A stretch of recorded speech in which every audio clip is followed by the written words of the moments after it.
I'd like to welcome you today to this week's ECE seminar. Our speaker today is Dr. Alex Hills. He's a distinguished service professor of electrical and computer engineering and public policy at Carnegie Mellon University. He's well known in Alaska for developing the state's broadcast and telecommunication systems in the 70s and 80s. And especially after building public radio stations across Alaska, developing the state's telecommunications network so that even small villages could receive television and telephone service. He has over 19 patents, he's a fellow of the IEEE, he's a member of the Alaska's Inventors Hall of Fame, and has been named Alaska's Engineer of the Year. He's traveled over 60 countries and 7 continents in connection with his guest lectures and consulting projects. Today he's going to talk about building the first Wi-Fi network. So please help me welcome Dr. Hill. Thanks a lot and good morning. I'm going to tell you a story. It's a story of technology and it's also a story about people. I'll tell you a little bit about the people that were involved in building this very first Wi-Fi network. And by the way, it's a brief version of the story that's in the book, Wi-Fi and the Bad Boys of Radio. And I brought a copy as a gift to your department. I think this will be available to you if you'd like to read it. It's kind of a fun story. It's not real technical. It's mostly about the challenge and the adventure of putting this together. But the story happened at Carnegie Mellon University, where I work, and it happened way back in 1993.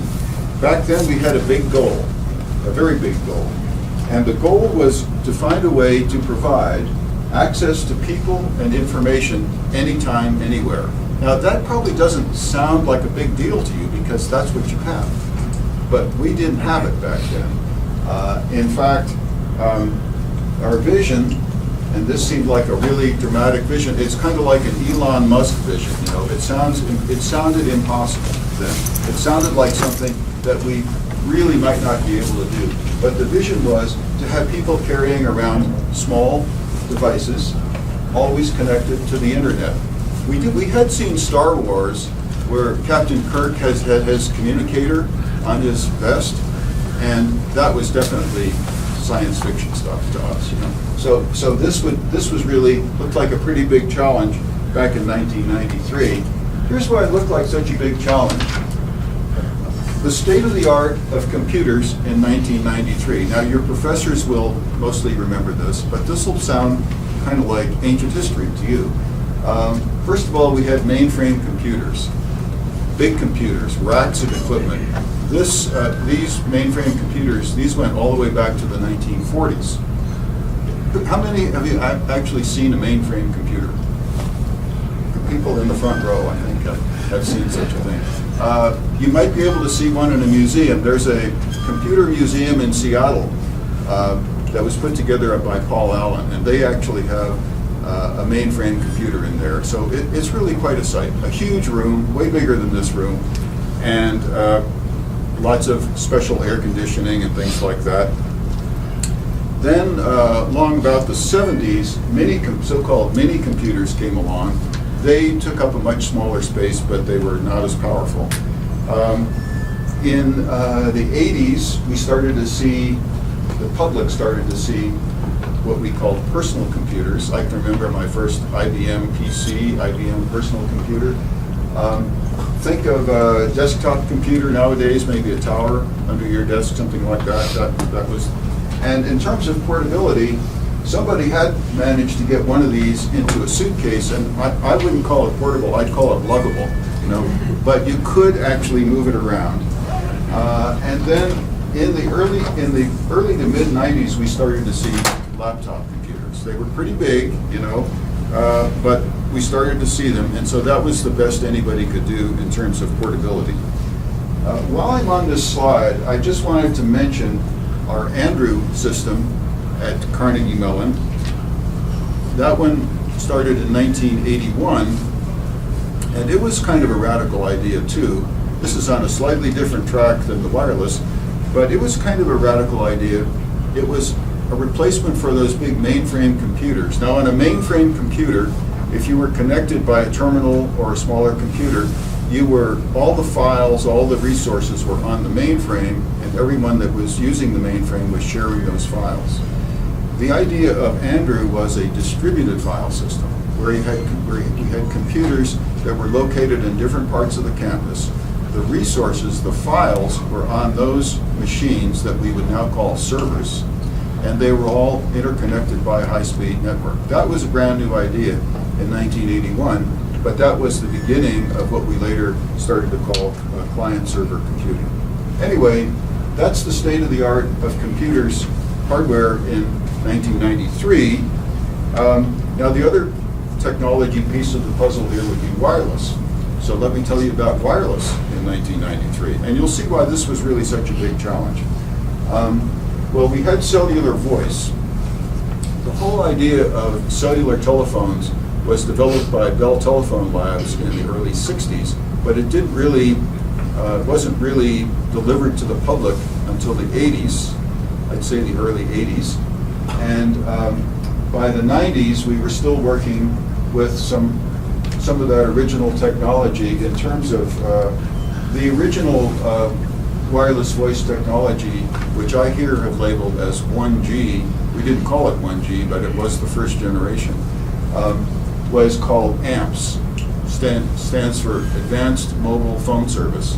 It wasn't really very advanced, but it was all we had. Then in the early 90s, we started to see the first digital voice service. There were two versions of that, time division and code division, multiple access. If we have some Q&A time at the end, maybe you already know the difference, but if we don't, I'll get into that. But the most interesting part here is the cellular data. So what could you do as far as moving data over wireless? And there, it started in just about 1993, a technology called CDPD was an overlay on the second generation digital systems. So the idea was that they would separate out a few voice channels and dedicate them to data service rather than voice service. So it was just in its fledgling stages, but take a look at the speed. 19.2 kilobits per second, not megabits, kilobits. So we're talking about speeds that are roughly plus or minus 1,000 times slower than what you have right now. And so here's another question. Anybody ever use a dial-up modem? Now, it'll be the people in the front row again, right? So the dial-up modem that you used was probably a 56 kilobit modem, although there were at one time 9.6 kilobit modems, but it was probably a 56 kilobit modem. So this 19.2 kilobits, this was only 1/3 the speed of that dial-up modem, which I'm sure you remember was pretty darn slow, right? So we had some challenges here in order to accomplish the vision. I just mentioned briefly, there were a couple of not cellular but separate commercial wireless data services called Artis and RAM, but they weren't any help because they also ran at 19.2 kilobits per second. So those were the problems that we faced. Problems of computer portability, I mentioned that, and that was to some extent driven by battery size and weight. To shrink down to a small device, you'd have to get that battery size down, but the battery size was driven by the power requirements of the wireless. So with cellular, you needed a cellular receiver and transmitter that could communicate with the cellular network, and the big power hog there was the transmitter. And then the display was also a power hog. So some work was needed on battery technology in order to get the size down. For software, we had some software issues. First, just with the computer networks. Computer networks then were designed around the idea that you had computers that were in fixed locations and they were on a fixed wired connection. So the IP addresses were static, for example. With mobility, you'd need dynamic IP addressing, and you'd also need to accommodate handoff. That IP device would need to be able to be handed off from one base station to another. So that's a little idea on the computer challenges. And then As far as the wireless network itself, I've mentioned the speed limitation and also the fact that the wireless system in those days was limited as to coverage. It didn't provide coverage everywhere. Okay, so those were the big challenges that we faced in 1993. But we had some researchers who were hot on the problem, and I said I'd like to talk a little bit about the people. One of the people was my colleague, Professor Dan Siewiorek, who is a well-known professor back there, but he's also a dirty-handed engineer, and this is a great combination. Maybe you know some professors that are also dirty-handed engineers. In other words, they can build something, and in this case, Dan liked to build small computers. He called them wearable computers. His vision, which was related to our vision, but his vision was a computer that you could wear, and it goes back to Captain Kirk's Star Trek communicator, right? Something that you could wear on your person. He had it down to something about the size of this book, but maybe a little thicker. Some old-timers will remember the Walkman radio that you could hang on your belt. That was what he and his students were able to build. They were able to build small computers, not high-powered computers, but they could do some computing, and you could hang them on your belt. It's the size of a Walkman radio. Each year, Dan and his students would build a computer that was that size. They called it a form factor, the physical size, but it was roughly that size, but it was faster and more capable than the computer that the students had built the year before. So each year there was a class of students, a project course, and their challenge was make it better than what last year's students did. So that was Dan. And he, of course, wanted to be able to connect his wearable computers to a wireless network because he wanted them to be connected to the internet at all times. So that part of the vision was the same as our vision. Here's another one of our guys. Can you pronounce his name? Well, we couldn't either. So he's a pretty nice guy. He's from India. And he said, well, I'll tell you what, he said, just use the first 5 letters of my last name. Satya, just those 5 letters, because all the other letters, they're just for error correction. That was a laugh line. Anyway, Satya's interest was in distributed file systems, and he had distributed file systems working in the context of that Andrew project that I mentioned a little while ago. But the Andrew project had wired links between the servers, and those wired links were there all the time, and they were reliable. Now, if you tried to replace those wired links with wireless links, you don't have such a reliable connection. He used the word weak connections. By that he meant sometimes they work, depending on where you are, right? Depending on whether you have a radio path. Sometimes you have a connection, sometimes you don't have a connection. Sometimes you may have a high-speed connection, sometimes a low-speed connection. So he was trying to figure out how to get distributed file systems to work in that kind of an environment. He also, just like a number of other software researchers, wanted a real wireless network to try out his ideas. So that's what Dan and Satya and the others needed, was they wanted a wireless test bed. Now at the time I was running the central IT organization. You probably have a similar person here. It was a vice president level position, chief information officer. So I was responsible for the network.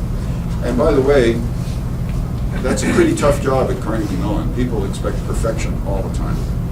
So that meant that my colleagues and I, as well as some of our ECE professor colleagues, were set about trying to build this wireless test bed that the researchers needed.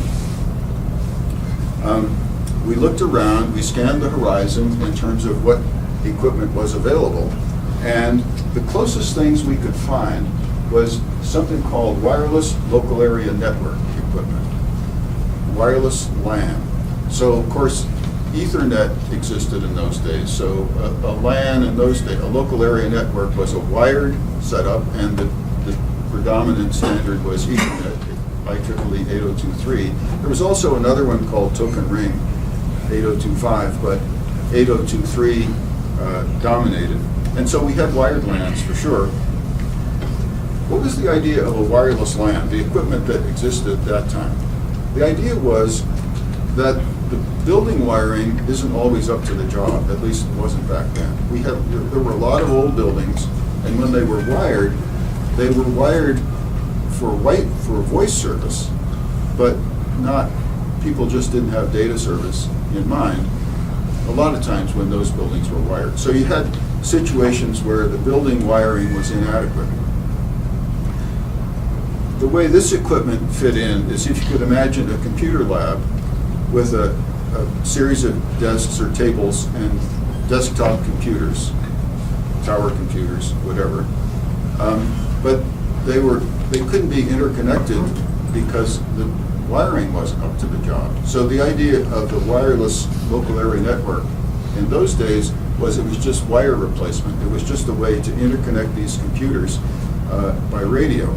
And then you'd also have to have a unit that would connect to the real campus network through a good wired connection. That was what a wireless local area network was. It didn't have anything to do with mobility. It was just fixed computers, and the actual radio units were about this big. It was a brick. It wasn't something that you'd want to carry around with you. So that was the closest we could come. That was the closest. The problems were the equipment was not portable, and then another problem that we would soon discover was the problem of radio propagation. Anybody taken electromagnetics here? How about antennas? Do you have a course in antennas? Yes, okay.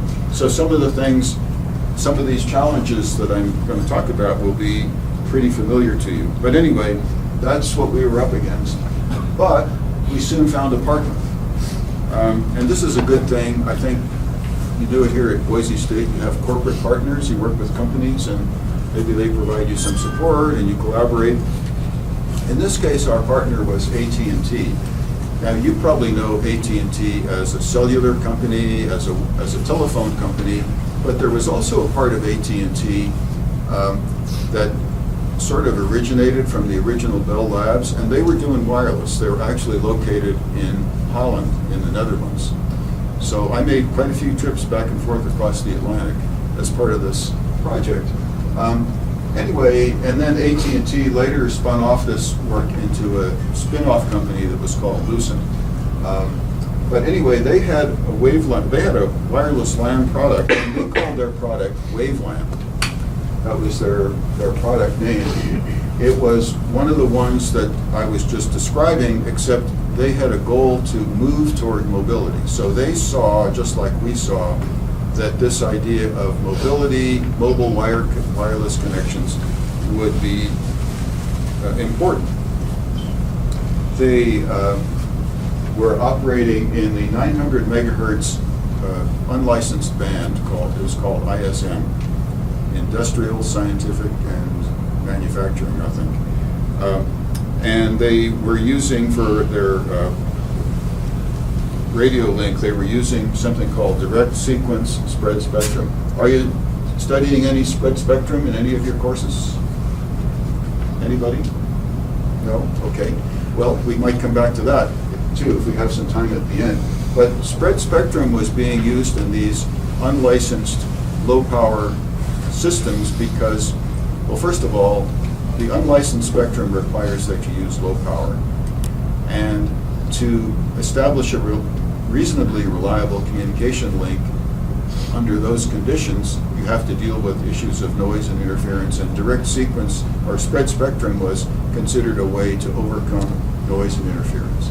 There were two kinds of spread spectrum, direct sequence spread spectrum, and the other one is called frequency hop spread spectrum. In my view at the time, and my colleagues agreed, direct sequence looked like it was going to work better, And that actually played out because Wi-Fi systems that we have today all use direct sequence spread spectrum. That was the one that they went with. So we liked what they had, we liked what their vision was, and so we made a deal. We made a partnership. In any successful partnership, each side gets something that they want, right? And so this is the way we broke things down.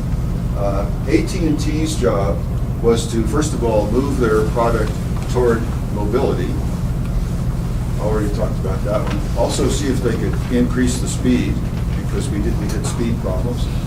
And most importantly to us was to give us equipment that we could deploy. And on the Carnegie Mellon side, our challenge was to actually deploy the equipment to build ultimately it wasn't a large-scale wireless LAN. In the beginning it was a large-scale, in the end it was a large-scale wireless LAN. In the beginning it was just a modest goal of let's just cover one building with this stuff. And that was going to be the wireless test bed. It was the building where the computer science guys were located, right? So let's just see if we can accomplish our vision in a limited way in just one building. That was our goal. And then what we were going to do for AT&T was to advise them on what we were running into in deployment, and advise them on improvements that they could make in their product. And so it was kind of mutually helpful kind of a relationship. And it did actually work out very well. So here's a quick little drawing that shows what the wireless LAN that we had in mind would look like schematically, just simplistically. It says large-scale wireless LAN, but this actually applies to the single building solution, and then also when we extended it to other buildings. So the idea is that you have a wired Ethernet, an 8023 local area network, and then connected to that you have these access points, which have the capability to communicate with the wired network, but then also by radio with laptop computers. A little more detail. So let's talk about these access points. So following the wireless spectrum that AT&T was using, 900 megahertz, they moved toward an access point that would operate at 900 megahertz at a speed of 1 megabit per second. Doesn't sound real fast, but as I said earlier, it was better than 19.2 kilobits. The access point was a combination of a radio transceiver, a transmitter and receiver, and a data bridge. In other words, it was a layer 2 device that then connected into the Ethernet, and then ultimately that had to be connected to a router somewhere else, but possibly in another site. So that was what the access point was. The other piece was the piece that connected to the laptop computer. First it was large and then it got smaller, but that was what we call the network adapter. The network adapter, in this case, was a two-piece unit. I'll show you a picture in just a minute that will help with this, but it was a two-piece unit that would work with the laptop computers that appeared around the mid-90s. There were two pieces to it. One was the electronics for the bridge, and the other was the actual radio. So the electronics for the bridge was built onto what we then called a PCMCIA card. What was PCMCIA? This is kind of another part of technology history. But a PCMCIA card was a computer card that was about the size of a credit card. And laptops in those days started to come out with a PCMCIA slot. So you could slide this credit card size thing into your laptop computer, and then it had connectors in there. Just like you have a USB connector, except this was also a slot for the card to go in. And then that card in the network adapter, that card was connected by a cable to another dongle, whatever you want to call it, about this big, that you could stick by Velcro on the lid of the laptop computer, and it had an antenna on it. So, there was a real challenge to miniaturizing all this stuff, and this was as far as AT&T was able to go at that moment, was the PCMCIA card plugged into the computer and then connected to this dongle. And so I'll show you a couple pictures here. And I really searched last week for pictures of these units, and I was not wildly successful. But first of all, the access point. So with the access point, you can see the mounting bracket up here on the wall, and this technician has taken the electronic piece down off the bracket and he's working on it. So you can get a sense there, the dimensions are, something like this of the access point. Once those access points were installed, then they stayed at a fixed spot in a building and provided coverage of some limited area. That was one of the things we needed to figure out, was how much coverage area each access point had. As far as the network adapter, the best I could do, I pulled this from a cover of a IEEE Personal Communications magazine, the photograph that we had, but I used it because this does have a network adapter on it. So there's a PCI MCIA slot down here on the other side of the computer, and that's got the electronics for the bridge, and then the radio unit is Velcroed to the inside of the lid of the laptop computer. That's how it was back in those days. What can I say?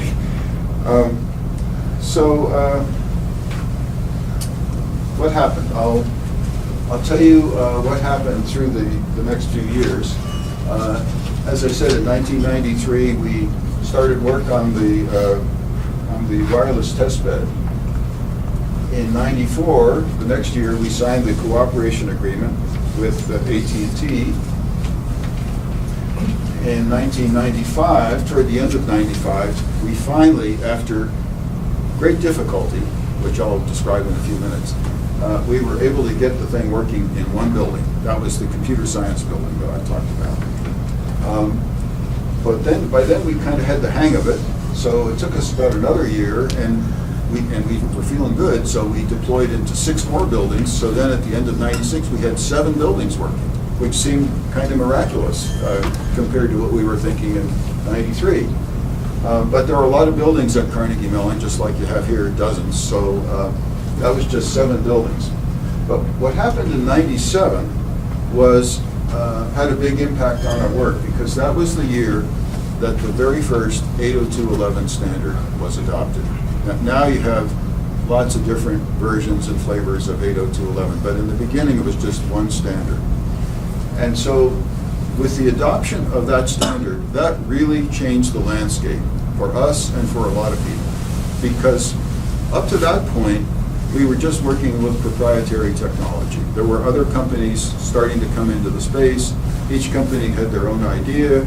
Some used direct sequence, some used frequency hop. They did this, they did that. And the IEEE had a standards body, and ultimately arrived at this standard that was adopted in '97. So that meant that we had to conform to the standard. Anybody that wanted to play in this game had to conform to the standard, because the standard was the thing that guaranteed that equipment from different companies would interoperate, right? So the standard was a big deal. But there was also a psychological effect too, because at that point, this wireless LAN thing, it migrated from kind of a vision, a concept, a weird idea, to something that seemed like it was going to be real. So we knew that we had to switch from what we were doing, which was arguably the very first network of its size, and no one's ever challenged that, to one that conformed to 802.11. So what we had to do was we had to switch all of our equipment, and we worked with AT&T on this. By this time they were Lucent. And we switched everything over to 2.4 gigahertz, and that was compatible with the new standard. And in '97, we'd done 7 buildings, so we said, let's do them all. And so we got some more help from AT&T, Lucent, we got some other funding, and we put together a campus-wide deployment. So now let's talk about the problems that we had in deployment. AT&T, they were working their side of it, but even in deployment, it sounds simple. Just stick up a few access points, wire them to a network. It really was not that easy. There were software issues, the ones that our computer science guys were working on, but there were also other deployment issues, especially radio issues. So I guess some of you are studying electromagnetics and antennas, so you'll relate to some of this stuff. It's really these radio issues that are referred to in the title of the book, Wi-Fi and the Bad Boys of Radio. The bad boy, everybody thinks that I'm a bad boy, but it's not actually people. It's kind of a metaphor for the challenges of these propagation issues. So these are some of the things that we ran into. First of all, when you're studying electromagnetics, you already know about free space propagation, right? And so for others, even when you're in free space, even when there are no obstructions, the power of a received signal on an antenna will fall off as the square of the distance between the transmit antenna and the receive antenna. So even in ideal conditions, you've got that distance problem. Power falls off as 1 over d squared. But then what about in a real building like this one? You've got walls, you've got ceilings. What about all that? Well, results for one thing in the shadowing problem. So as a radio signal penetrates a wall, it's going to experience some additional attenuation above and beyond the free space propagation. So that, and then the same thing with a ceiling or a floor. So that obviously is going to have a big impact on the coverage area, right? It's not just free space, it's not just a circle, it's some funny shaped pattern that is influenced by the local environment, in other words, all the walls and ceilings. So we went into, the others here are also important. Reflection means that just like light, radio signals, these UHF signals could bounce off a smooth surface, or they could be scattered by a rough textured surface. Those were issues, but not nearly as big as shadowing. And then we also had interference of noise. Because we were in an unlicensed band, there were other transmitters that were potentially going to interfere with ours. We used to say that the great thing about unlicensed equipment is you don't have to get an FCC license. The bad thing is nobody else has to get one either. So there's a lot of signals in the air, and that was something that we had to contend with. But we set about a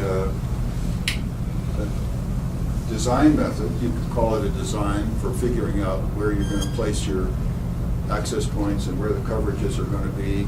In some buildings you get a big coverage area, in others you've got a small coverage area. We really had the dual two-step process. One was where to put the access points, and the other one was to what radio channels to assign to the access points, which it turns out was a little more challenging than you might think. So let's take those one by one. First of all, placing the access points. Now, if you just start thinking about this simplistically, and take a simple case of a narrow building where you could place 3 access points all in a line and get a complete coverage of the building. So that's well and good. But you would need to space these access points in a way that there would not be any coverage gaps, right? You want every place to have coverage from one access point or another, and that's what we've done in this particular example. Notice that there are some overlap areas, though, right? That there are some places where you have coverage from more than one access point. Is that a good thing or a bad thing?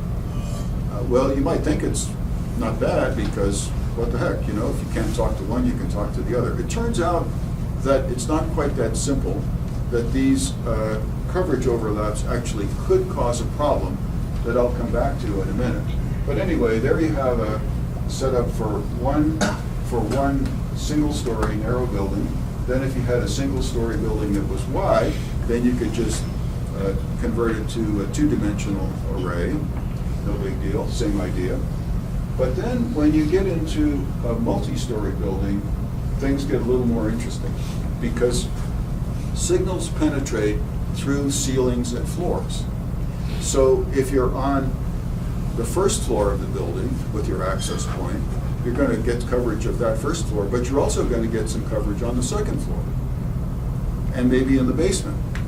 So going back to the simple-minded circles, which are really oversimplified, but just to communicate the idea, now the coverage area could be described as three cylinders stacked one over the other.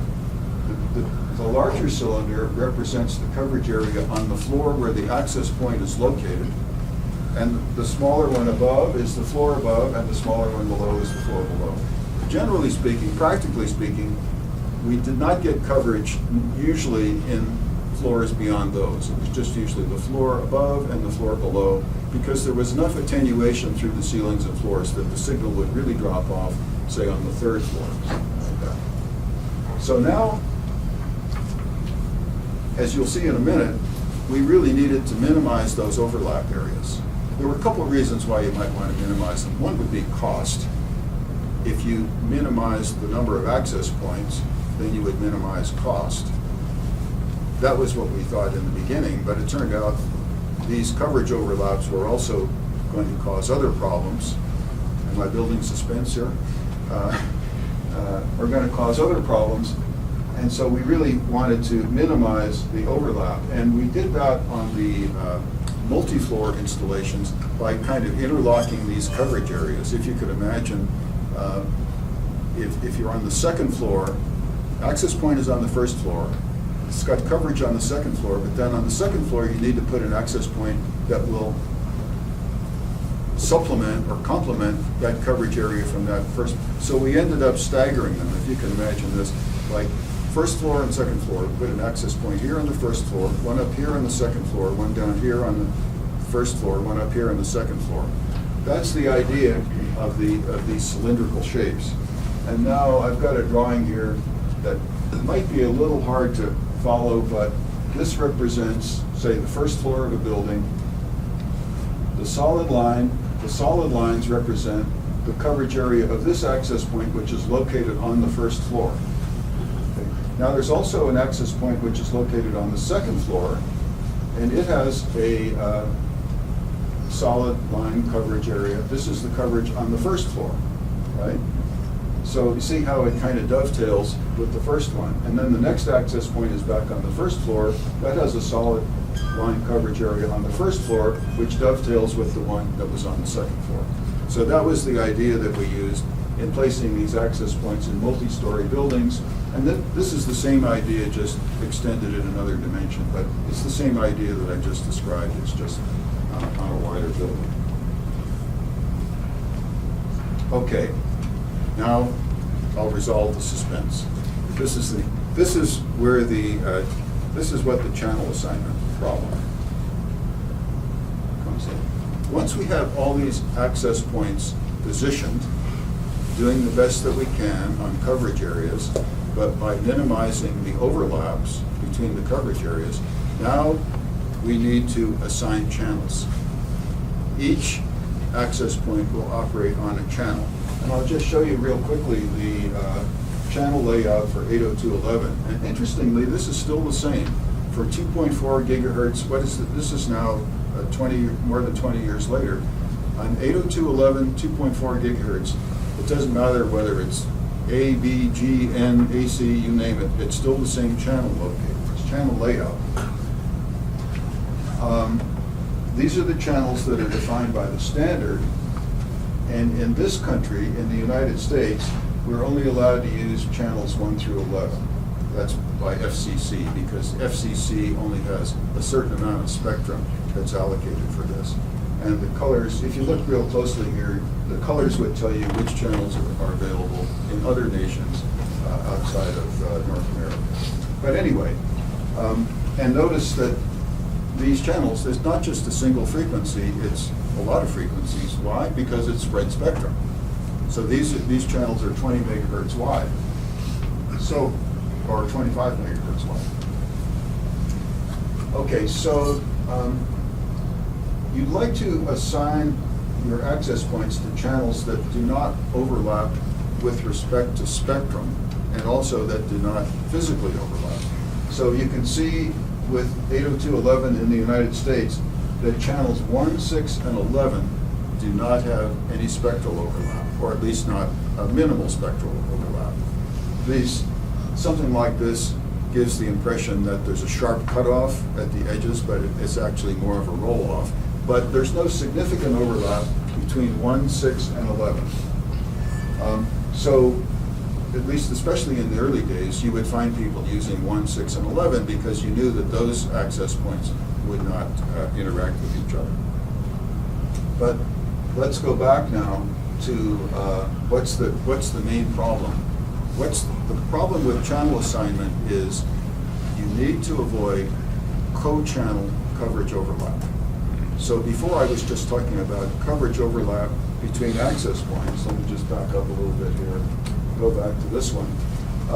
So if these two access points have coverage overlap, but if they're on different channels, that's okay. There's not going to be any interaction. But if they're on the same channel, that's a problem. And let me explain the problem. The multiple access scheme in 802.11 is called CSMA-CA, stands for Carrier Sense Multiple Access Collision Avoidance.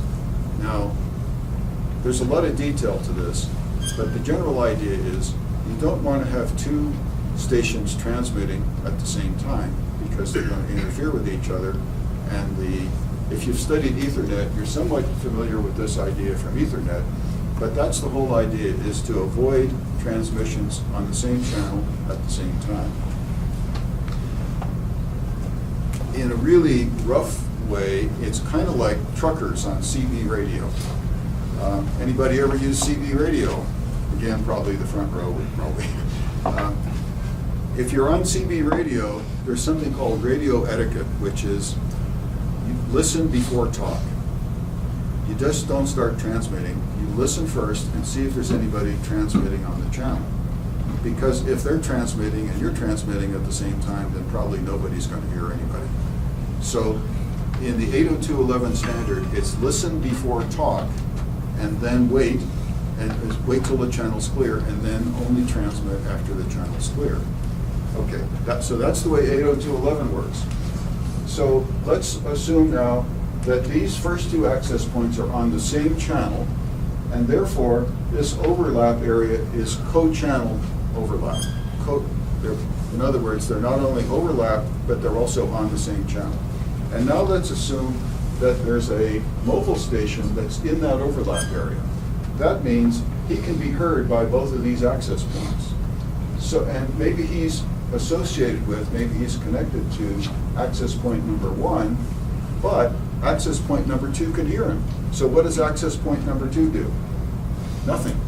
Listen before talk, right? So access point 1 listens, here's somebody transmitting, oh, okay, I can't transmit.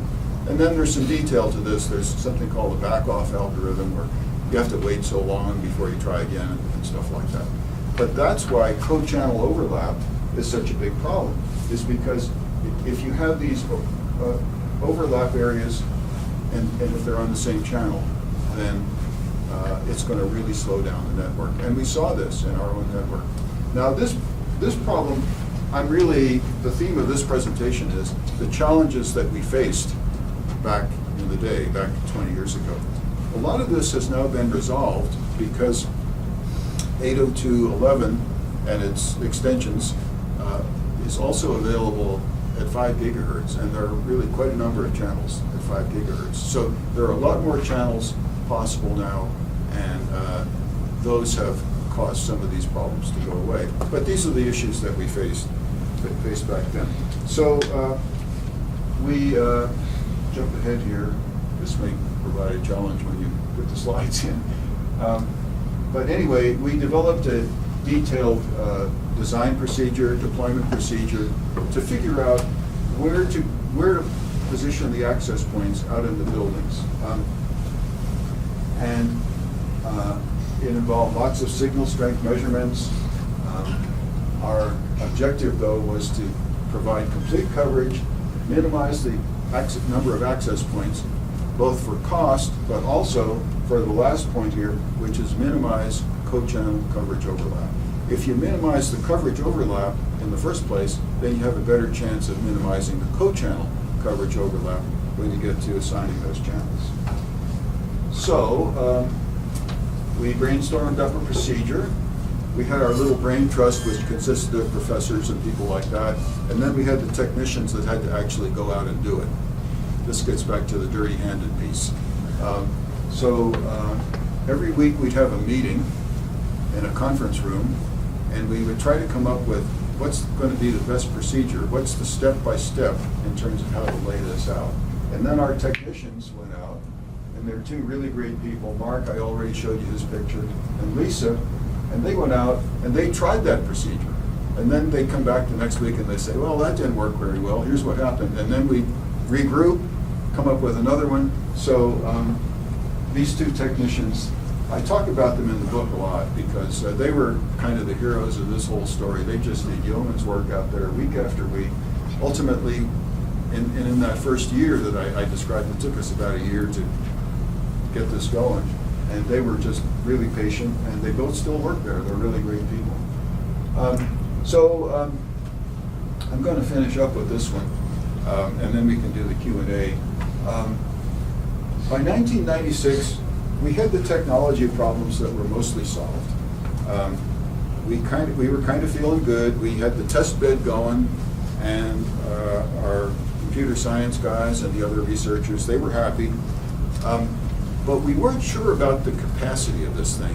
At this point, we were still blazing along at 1 megabit per second. That was it. And we weren't sure how much traffic it could handle, so we put in password protection. So we were only allowing the researchers to access this network. Only researchers. You had to authenticate on it, okay? And I always had students come into my office, and they'd say, we heard there's a wireless network. How do I get on there? It's like, sorry, I have bad news for you. It's password protected. But there was one thing that I missed. Students are smart. Students are really smart. And so they figured out how to hack their way onto the system. Pretty soon I had hundreds of students on there. And so that was when the light bulb went on. Remember, this is 1996. And I'm thinking, maybe there's more to this. And sure enough, Wi-Fi turned out to be a pretty big deal. So the rest is history. The book is over here for any of you that are interested. If you want your own copy, it's on Amazon. And okay, I'm going to stop there and see if you have any comments or questions.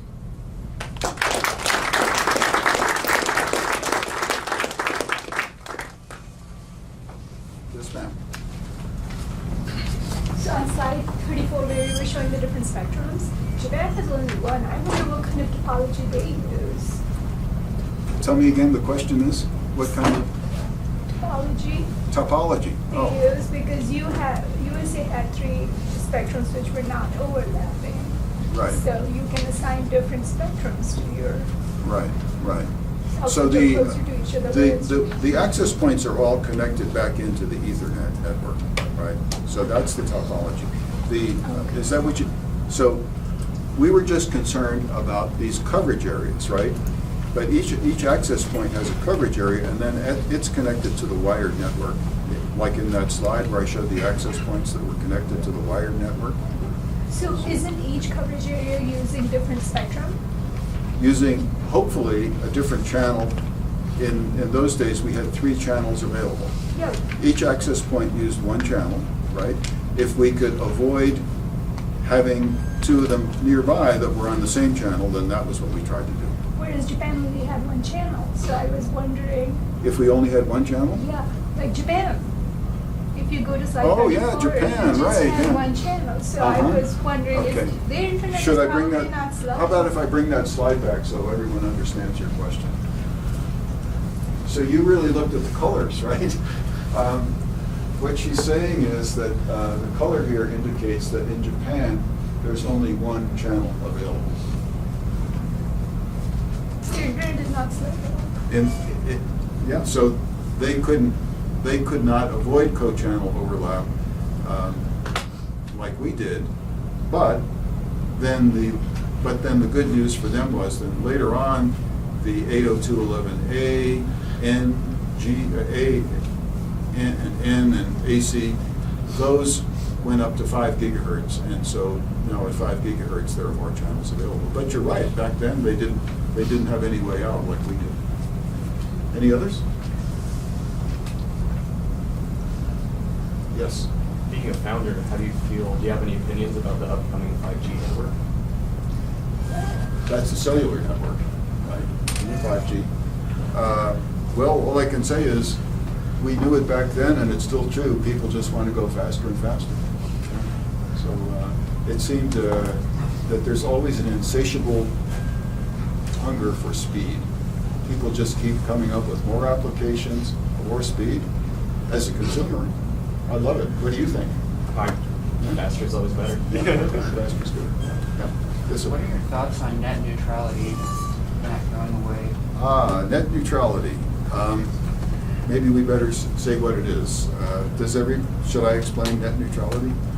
Okay, this is a regulatory problem, not necessarily related to wireless, and the FCC has made a couple decisions about this. First, they made one decision, and then the Republican administration came in, and then they reversed that decision. But the concern about net neutrality, and you can help me out see if I get it right, is that a content provider on the internet will be given preference by an ISP if they pay him extra money. And so the concern is that the ISP will give priority to certain traffic from certain providers over others. And that will mean that certain providers will be getting faster service, more reliable service. Is that a fair description of net neutrality? Yeah, okay. So the idea of net neutrality was that internet service providers are not allowed to do that, prohibited. And the commission, this is under the jurisdiction of the Federal Communications Commission. When Tom Wheeler was the chair, he was appointed by President Obama. He enacted regulations to do what I just said, to ensure net neutrality, which meant preventing internet service providers from giving that kind of preference. Then, when President Trump was elected, he appointed his own FCC commissioner, Ajit Pai, who was already a commissioner, but he became chairman under Trump. And Pai is kind of a free market guy, and he said, well, this isn't really needed. We're going to eliminate those regulations. So that's where we stand now, and that's when the big controversy happened, because there are a lot of people, consumer-oriented people, that feel like this kind of precaution is needed from preventing that kind of abuse. So then there was a big outcry, and I would suspect it's not over yet, because Congress can overrule all that. The FCC makes regulations, but Congress makes laws if they can ever agree on anything. Anyway, so the FCC, and I think someone will probably introduce legislation, if they haven't already, to come back and overrule the FCC and say, yes, we will have net neutrality. So, okay. Any others? Yeah, Jim. Quick question. When you guys were doing the deployment, doing your measurements to map out the fields for the antennas and stuff, Right. did you find a significant difference between, say, modern buildings and the way they're constructed in the interior walls, and very old buildings that were all concrete, or not concrete, but stone, and that was it? Or did the buildings all seem to be pretty much the same in terms of shadowing and reflection and all that? We had almost all old buildings. Okay. So, I'm sure there's a difference. As you know, metal is a real problem, steel. It was all old buildings in the beginning, so we didn't, I don't know. I'm sure there's a difference, though. Any others? Are we okay on time? There's one over here. Sorry. Okay. Okay, should we wrap it up then? or- Thank you. Thank you very much.